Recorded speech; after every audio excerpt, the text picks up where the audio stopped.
आज हम बात करते हैं एक थ्योरम पे जिसका टाइटल है डिसजॉइंट साइकिल्स कम्यूट। मोस्टली हमने ये देखा है कि जिस तरह मैट्रिसेस के अंदर होता है कि दो मैट्रिक्स का प्रोडक्ट हमेशा कम्यूटेटिव नहीं होता।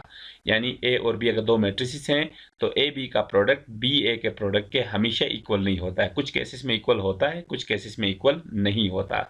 तो इस तरह की सिचुएशन में हम ये नहीं कहते कि उसके अंदर कम्यूटेटिव प्रॉपर्टी होती है। कम्यूटेटिव प्रॉपर्टी तब एग्जिस्ट करेगी जब ए बी का प्रोडक्ट बी ए के प्रोडक्ट के हमेशा इक्वल हो। सेम सिचुएशन परमुटेशंस के अंदर भी है कि अगर अल्फा बीटा दो परमुटेशंस हैं तो अल्फा बीटा का कंपोजिशन बीटा अल्फा के कंपोजिशन के हमेशा इक्वल नहीं होता।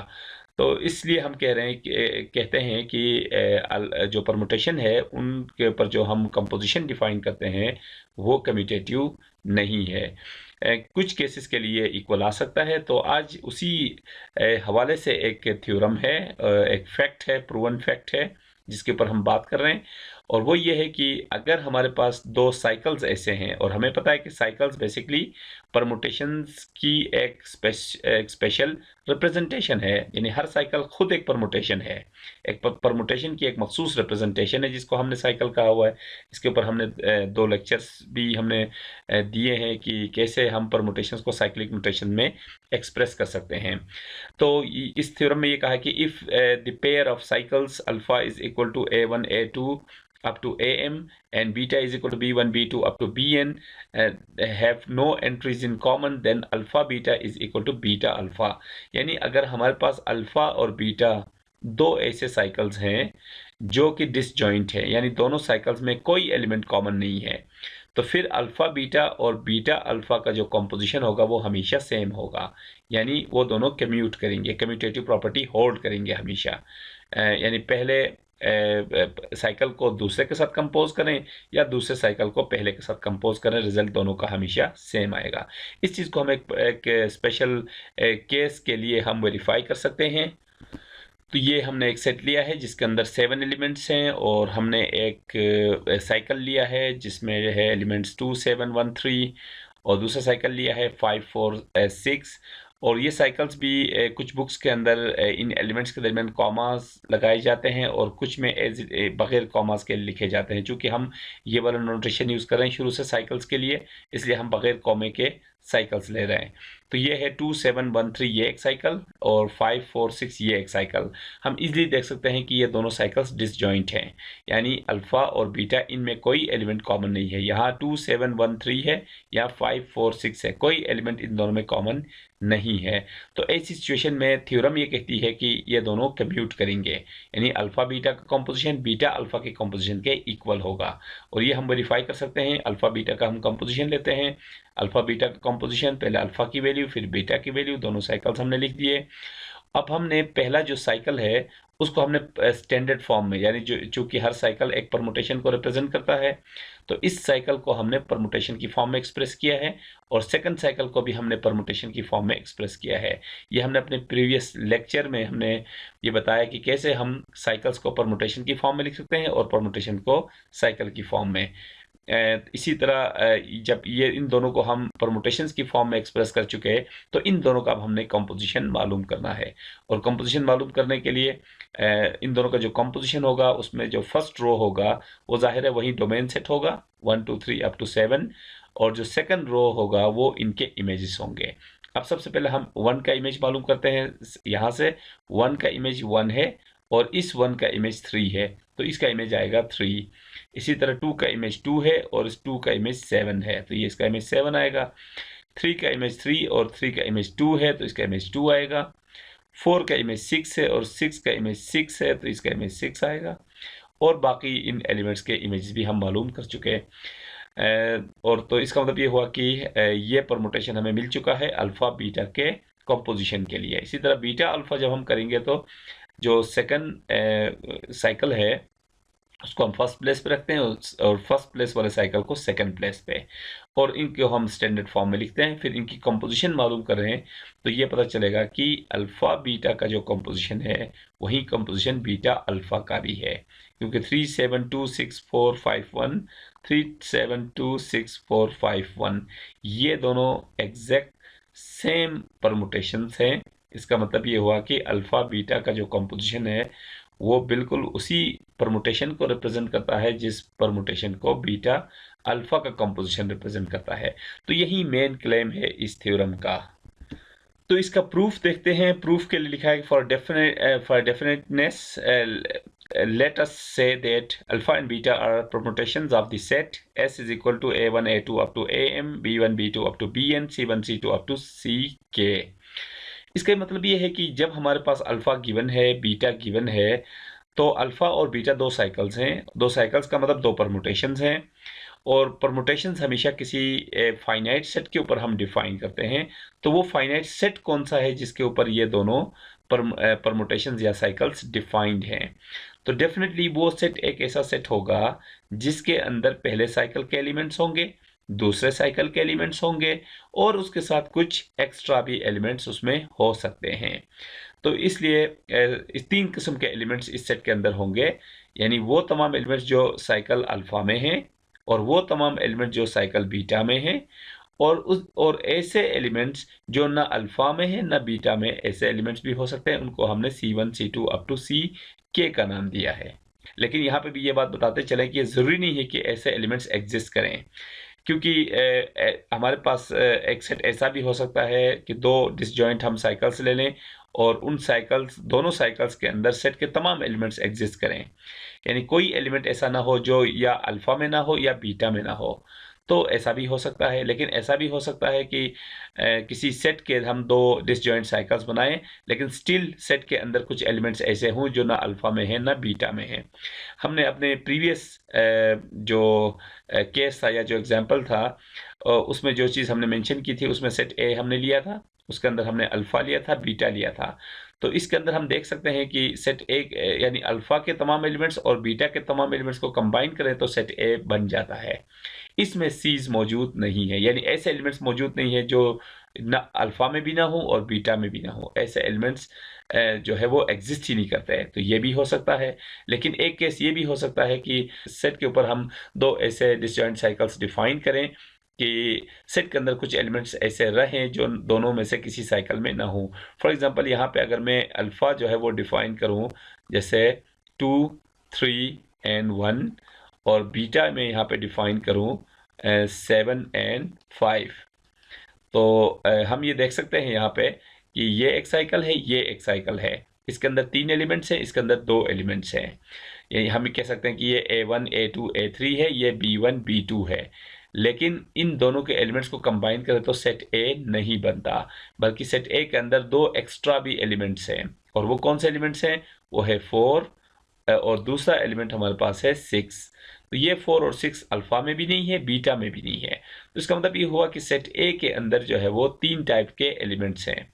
यानी वो एलिमेंट्स जो अल्फा में हैं, जिनको हमने एज का नाम दिया हुआ है, ए आई जिसको हमने नाम दिया हुआ है, यानी A1 A2 A3। इसी तरह कुछ एलिमेंट्स ऐसे हैं जो बीटा के अंदर हैं, जिनको हमने बी आईज का नाम दिया हुआ है, यानी B1 B2 and so on.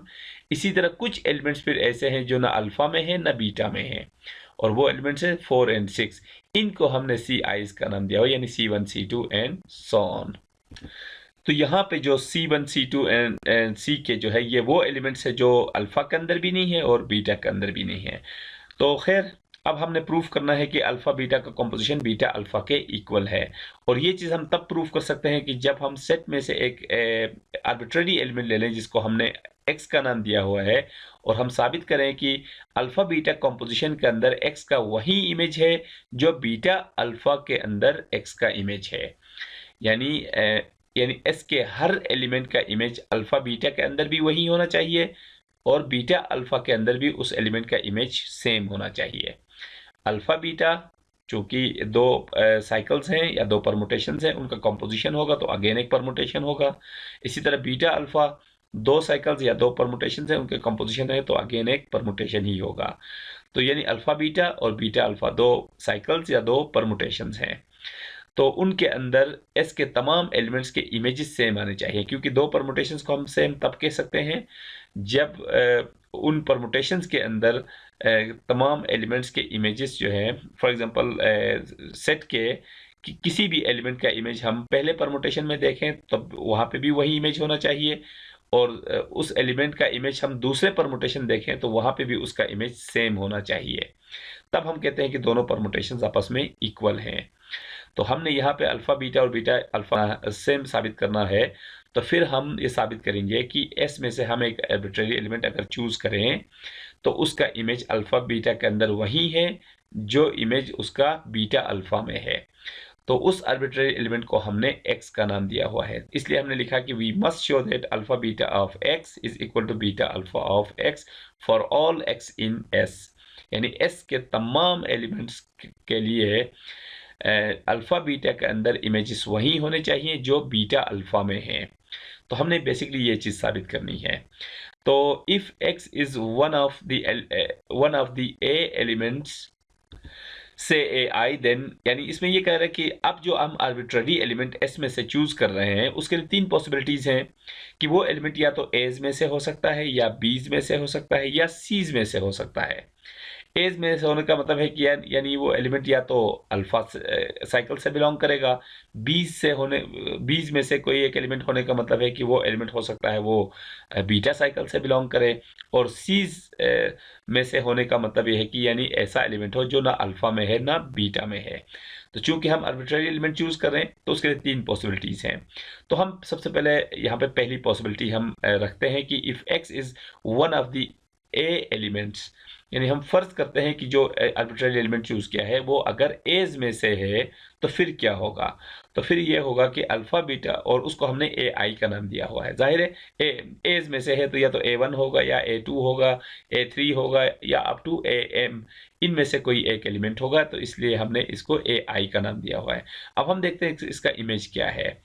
तो अल्फा बीटा इंटू ए आई बराबर होगा अल्फा इंटू बीटा ऑफ ए आई, और बराबर होगा, अब देखें, बीटा इंटू ए आई। अब ये रहा हमारे पास बीटा, बीटा के अंदर ए आई का क्या इमेज है।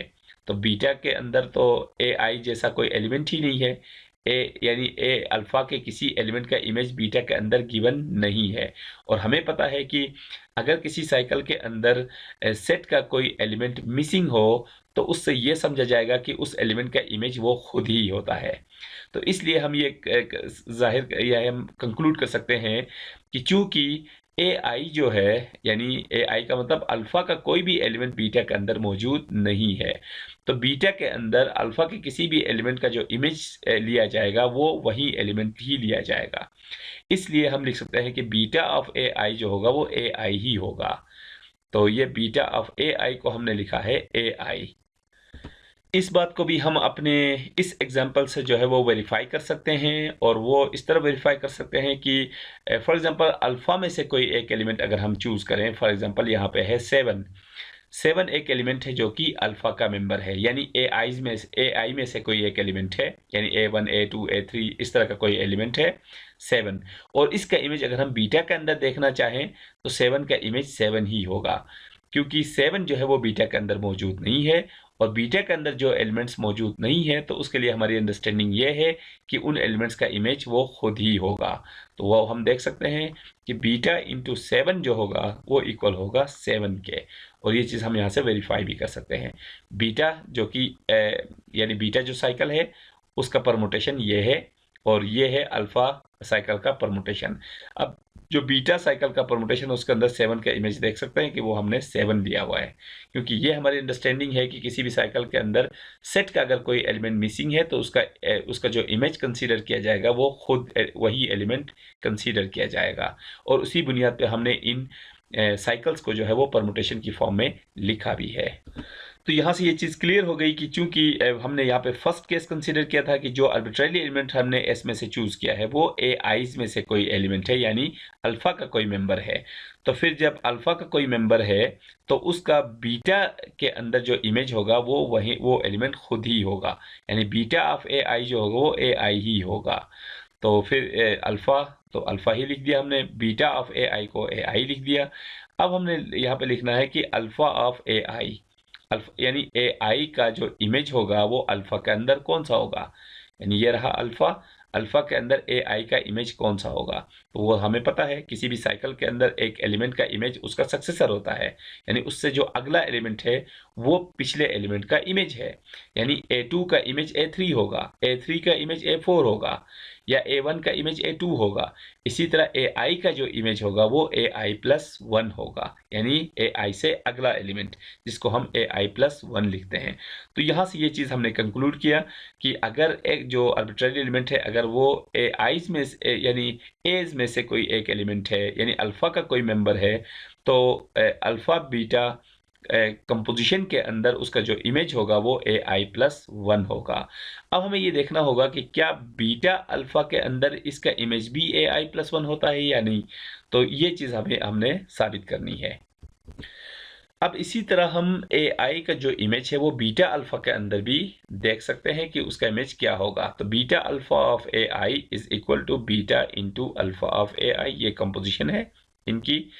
अब इस कंपोजिशन के अंदर देखें अल्फा ऑफ AI, यानी AI का जो अल्फा इमेज क्या है, या अल्फा साइकिल के अंदर AI का क्या इमेज है।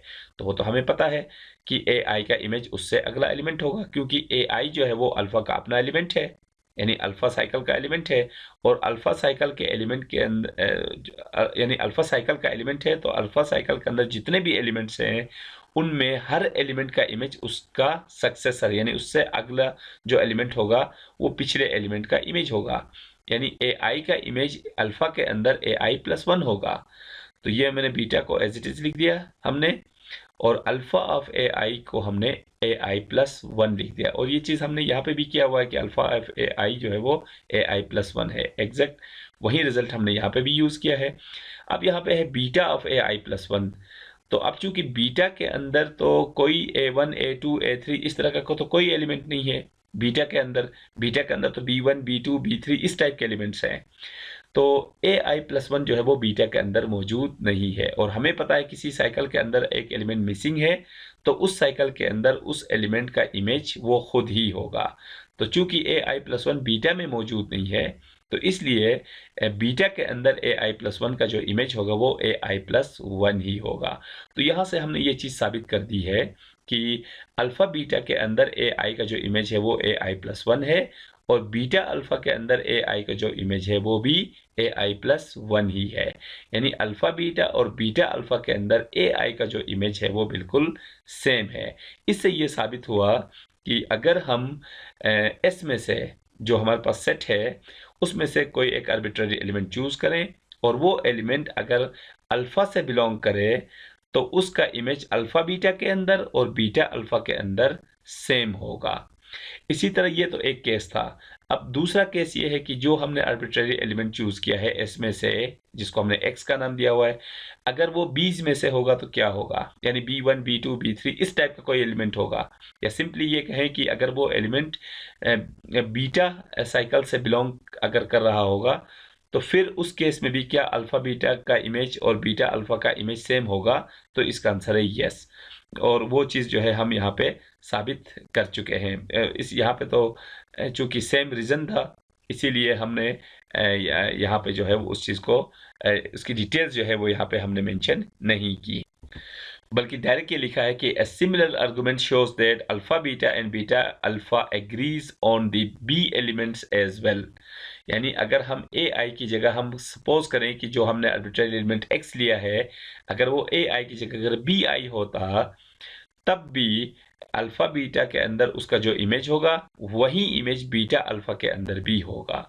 और हमें पता है कि वो एलिमेंट कौन सा, अगर हम इसको वर्बली भी अगर करना चाहें तो हम करके देख सकते हैं कि अल्फा बीटा ऑफ होगा BI, और तो इसको हम लिखेंगे alpha into beta of BI होगा, और beta of BI definitely BI+1 होगा। तो अल्फा इंटू BI+1 होगा, और अल्फा इंटू BI+1 ये BI+1 होगा। और सेम रिजल्ट जो है वो इसके लिए भी आएगा, बीटा अल्फा के लिए भी BI+1 आएगा। तो इससे ये साबित हुआ कि BI का इमेज अल्फा बीटा के अंदर वही है जो बीटा अल्फा के अंदर है।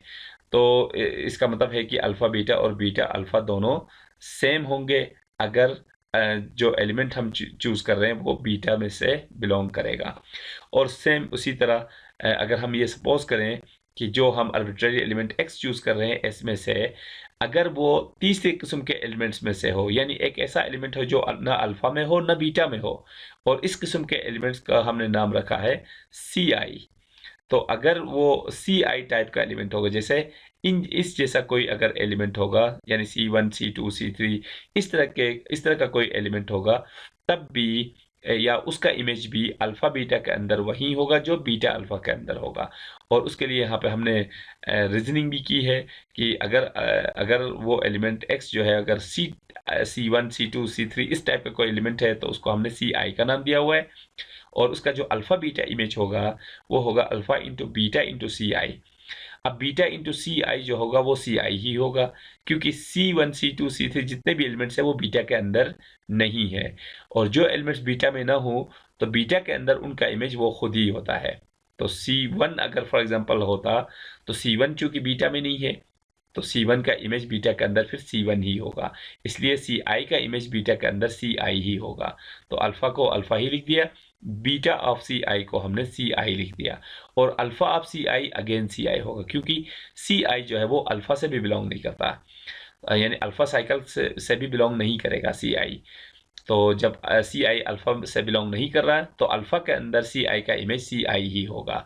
सेम आर्गुमेंट हम बीटा अल्फा के लिए भी कर सकते हैं। करने के बाद हम ये कंक्लूड कर सकते हैं कि अल्फा बीटा का जो इमेज Ci के लिए है वो Ci ही है, और Ci का इमेज जो बीटा अल्फा के अंदर है वो भी Ci है।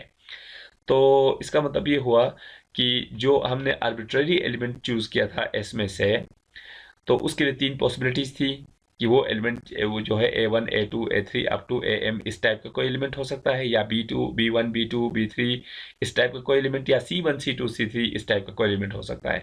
और हमने तीनों केसेस के लिए साबित किया कि चाहे वो एलिमेंट A आइज में से हो, या B आइज में से हो, या C आइज में से हो, अल्फा बीटा के अंदर उसका इमेज वही है जो बीटा अल्फा के अंदर उसका इमेज है। तो इससे ये साबित हुआ कि अल्फा बीटा और बीटा अल्फा दोनों परमुटेशंस सेम है।